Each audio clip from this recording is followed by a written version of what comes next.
My mother and I have a challenging relationship. I'm not doing this video to diss her.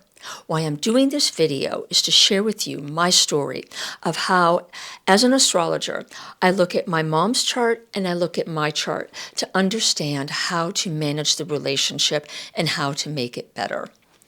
Or, if in the case of, March of last year, just saying, you know what, this is it. No more. You get your birth chart, but it doesn't necessarily mean that you're going to land into a family that works really well with your birth chart. We tend to learn more through struggle. This was the case with me and my mom. Last time I talked about the sun, the moon, and Mercury, and how those played a role in the relationship that my mom and I developed and in the difficulties that we had working with each other and fixing our relationship. This time I want to talk about 3 other planets. They are Mars, Jupiter, and Saturn. Back to a couple videos before, a lot of this stuff was coming up in life because Pluto had moved into Aquarius. I have planets in Aquarius. My mom has planets in Aquarius.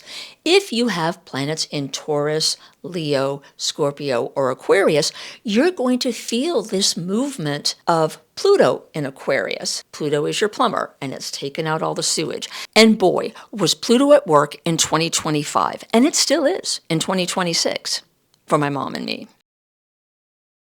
Mars is your get shit done planet. It's your energy level. I have Mars in Gemini.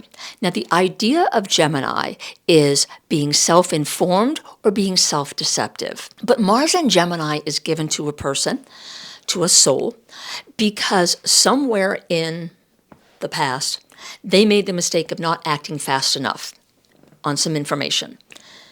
Very general, right? But this time, they're going to learn to act more decisively on the information they have. So they're going to be aware of a lot of things going on at the same time.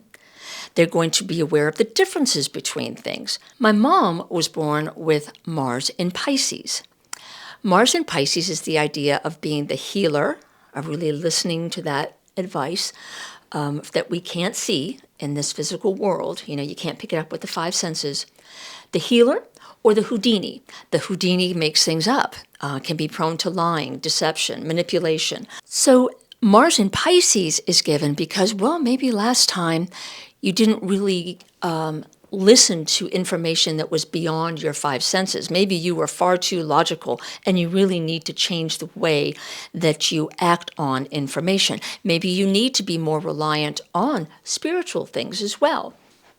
Maybe you need to give pause. Maybe you need to learn how to wait and see instead of jumping in too quickly. The shadow of that Mars is sometimes there can be a wait and see and a hope that things will change.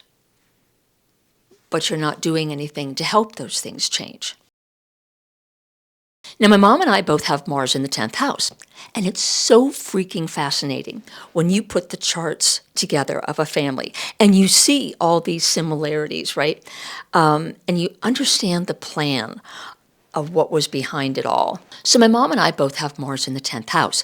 Now, any planet in the 10th house is going to be an important part of how you are seen by others. Very much a part of your public persona. With my Mars in Gemini, I get a lot of shit done. I can juggle a lot of different things. This also means I could be easily distracted. That get shit done stuff got me promotions in the corporate world, because they could put me on tasks and I would get stuff done. And we all know in the corporate world, it can take a long time to get things done. For my mom, it was important for her to be seen, Mars in the 10th house, as a giver, as someone who was empathetic, as someone who would sacrifice themselves, as someone who wasn't quick to make judgments or anything. Now, that's a really hard position, given her placements in Aquarius, having all these planets in Aquarius of, kind of lofty ideas, higher knowledge. It's fixed air. It has its ideas and it's not changing. Well, that Mars is an invitation in many ways, shapes, and forms to change that, to give pause, to assess, to let some air in. But for me growing up, experiencing my Mars in Gemini and her expressing her Mars in Pisces, I felt abandoned. I felt like she fed and clothed us, but when it came to listening to our emotions, that wasn't her. The empathy was not there. Now, that's her Mercury and her moon, right? Those are air. They are not feeling kind of things. And this is not to diss anyone with an Aquarius moon. This is just the way my mom was wired. You can be an Aquarius moon with Jupiter and Cancer and be a very feeling person, very compassionate. But my mom isn't wired that way. So this was a rub. And it started early. And I didn't trust her in expressing my emotions because we were just tasks for her to clothe, to feed, to put to school, right? I don't think my mom really ever desired to be a mother. I think she felt it was her only path. It was that Mars, wait and see. She's going to marry my dad, who is getting an education, and then Mars in Pisces, she's going to wait and see what happens, wait for her opportunity. Well, she got pregnant. First with my brother, who is now gone, David. Hello, David. And then my brother, Steve, and then me, the surprise baby. So she was kind of then, by that, into motherhood and doing the best she could.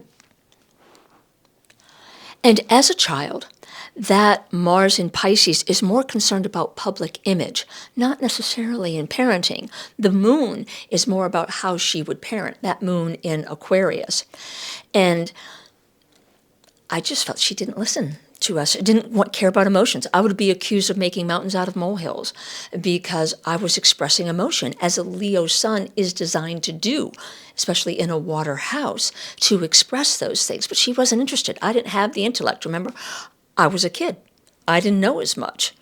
And again, I'm here to say I'm way different on that one because I think kids teach us a whole lot more than we can teach them. So now if we go back to the move, here's this Mars in Gemini person, and my family loves my Mars in Gemini, my husband especially. He's a Mars in Virgo, very plotting, very methodical, one thing at a time. Remember, he's closing himself off in the office while I'm doing all this other stuff, right? So last March, I'm trying to make videos, and I think I ended up putting out 2. They probably got all of 3 views. It's okay. I'm on this spiritual journey for my own reason.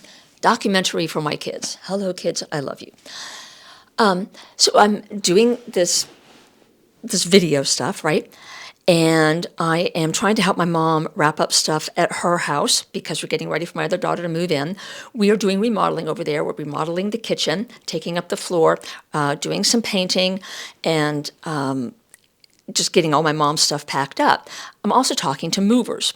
So now we have to finish up packing up our house, and we're sizing up what kind of a van they need to have. I've contacted like 3 different movers, and I have to understand what my mom's stuff is. So I've got to get her stuff packed up. And at the same time, we find out that the condo falls through. We don't have a place to live. So I am on the phone trying to find a place not only for my mom, because I'm thinking, okay, she can stay in Nashville and she can stay with this family that she really adores. And we can go, up to Chicago in this condominium and stay there until we find a house. Well, now we don't have this condominium. We have nowhere to go. We have 4 cats and a senior dog who howls. And he's going blind and he has dementia. He's not going to be able to stay at a hotel, right? But there are no apartments that we can rent for 6 months. There are no Airbnbs in this area. We don't know the area. We've never been up here before, except for the one visit where we decided that's where we're going to live. And so there was like all this chaos of trying to find a place to live. And at the same time, the people who have just purchased the house have all their contractors coming in. They're doing stuff in the basement, in the bathrooms, whatever, and they've decided they're going to replace the wood floors. Okay, that's fine. You could sand them, you could replace them, whatever. But they have this wood delivery scheduled. And people get there, and they're like, oh, we can't fit all this wood in this room that they told us to fit it into. There's no way.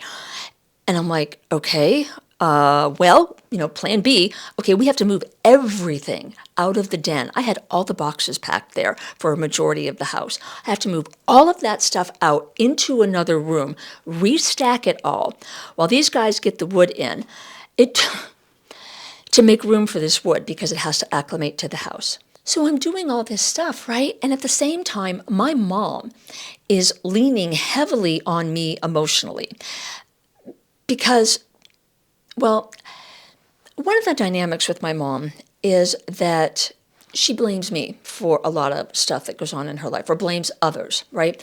And I try to help her through that because, well, this is probably a good time to get into Jupiter. So Jupiter in your chart is there to raise awareness. It's there to show you that there is something more. It works hand in hand with Saturn, which we'll talk about next. My mom has Jupiter in Sagittarius. Jupiter in Sagittarius is the space between being a teacher or being an evangelist. Kind of get that gist, right? I have Jupiter in Pisces, the healer or the Houdini. Interesting again in our charts, Jupiter in my chart is in the 7th house. Jupiter in her house is in the 7th house. That Jupiter in the 7th house would feel that it's very important to have the wisdom over others, the ideas over others, the philosophies over others to use as a leveraging point, because the 7th house is all about your diplomatic power. It would be great for a person in the UN, possibly. In a little family of 5, I interpreted that Jupiter differently. My Jupiter is in Pisces, healer or Houdini. I feel it's very important to be empathetic. Sagittarius is a fire sign. Fire is moving outward. Pisces is a water sign. It is receptive. It's moving inward. It's more reflective. Jupiter wants to spread. Sagittarius wants to spread its ideas, its laws, its beliefs, and so opinionated. Jupiter in Pisces, empathetic, overly so, easily bullied, a wallflower, all of those things. But our diplomatic power comes from seeing beyond the boundaries of life, right? It's what you sense. It's knowings like claircognizance, clairaudience, all those things. So I would sense a lot of things about my mom, but not say anything because she carried that role of mother in my life. And I respect that role, especially with that dynamic of her Mars in Pisces and my Jupiter in Pisces. You know, there was a willingness to try to get things to work together. There was an innate understanding of each other. But there was also a boundary problem for people with Jupiter and Pisces. There can be boundary problems with any planets in Pisces. So growing up, yeah, I was accused of making mountains out of molehills. Jupiter and Pisces. I could sense so much more out there. And I didn't really have anyone there to explain what I was feeling to me. Instead, I was just like, you're making too big of a deal of it, just get rid of it. And it was dealt with through logic, right? So when I was getting my tonsils out and I was afraid about the operating room and all that stuff, it's like, don't worry about it, you'll be fine, we'll see in a few hours. When I had the flu, when I was, I think it was 8, I got a really bad case of the flu. I just camped in my bedroom, checked on me once in a while, and as bad as I was feeling, as scared as I was feeling, you'll be fine, don't worry, just going to take this medicine, don't worry. I mean, you could hear them out in the house laughing and, carrying on and stuff like that. My mom and her laughter, I felt like they didn't care about me. There was no compassion there. And when I was 5, and this didn't come out till I was 8, a family member molested me. And so many women have this in their life. Well, and it happened to me too. And I told my parents much later, because I was so, I don't know, that an adult would do that to me, and a family member, not direct family, but extended family. It is still a family secret. This man molested others in our family. No one ever talked about it. But what my parents said to me is stay away from him. Like it was my problem, that I did something wrong. I need to stay away from him. How do you piece that together until you're older and wiser, right? And that's why we get older and wiser. And I can reframe a lot of this stuff that happened. But when those things happen, it's like they plant this seed inside you that say, I can't trust you. And I didn't feel I could trust my mom. And that's where the move comes in again, right? So I think I mentioned last time this dog Dawson, this other family that she adores, that she stays with and all that stuff. They had this dog, and Dawson. And because Dawson would market their house, they said, hey, Grace, you can keep it over at your place. You really love this dog. Yeah, you can keep it over there. And so they didn't have to deal with Dawson. My mom didn't want the dog to have to be outside all the time, which is what they would have done with it. Because there are coyotes and stuff out there, and this is a smaller dog. So she would take it to her house, but it was like, this can't be.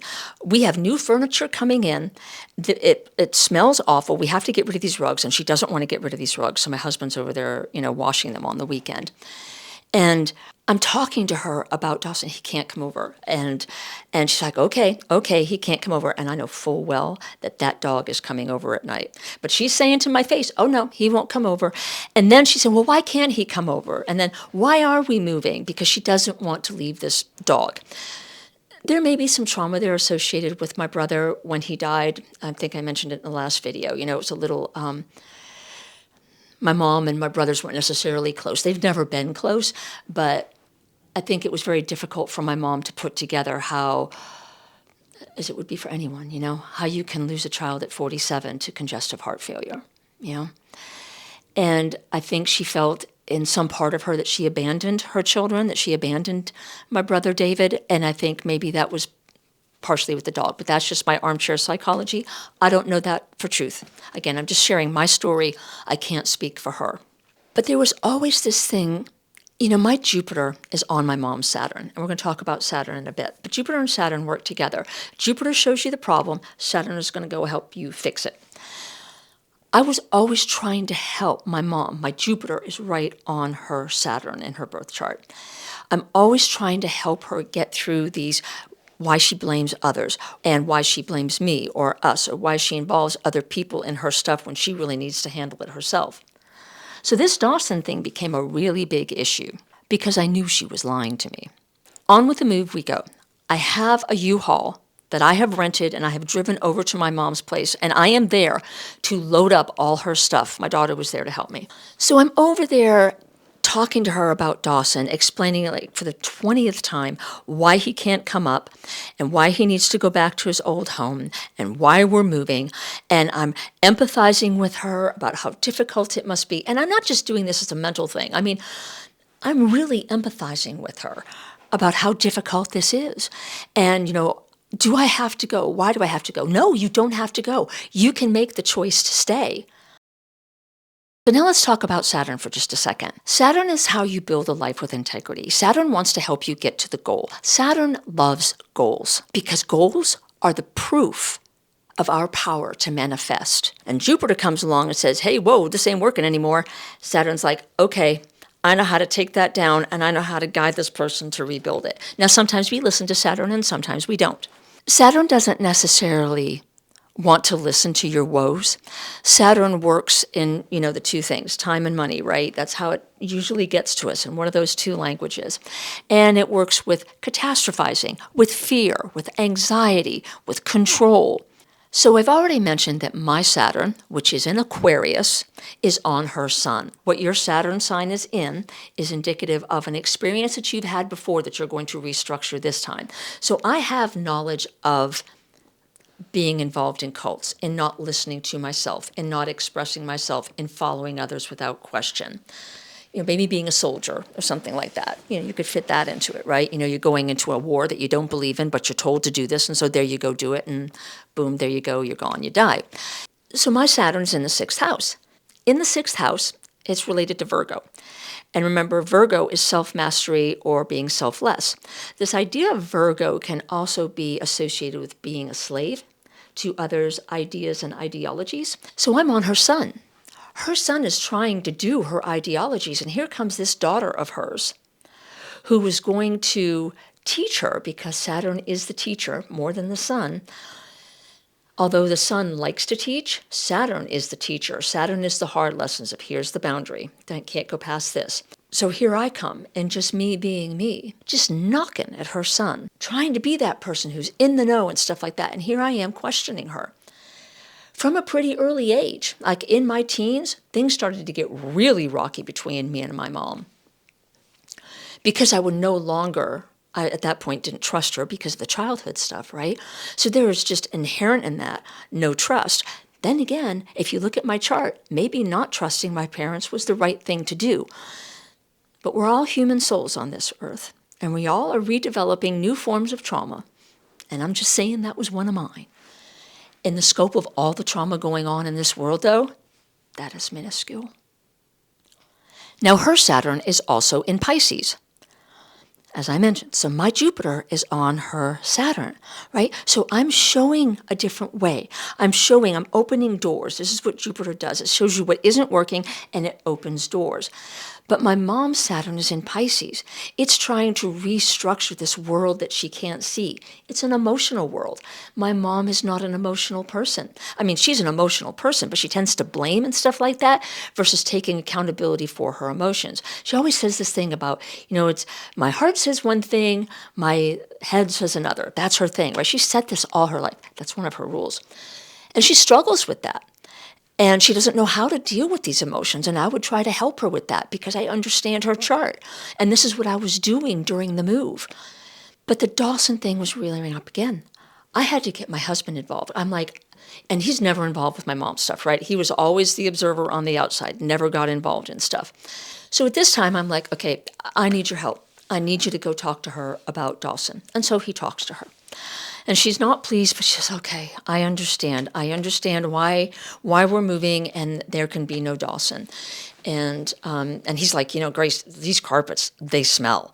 And she's like, Melissa said the same thing. Maybe they do.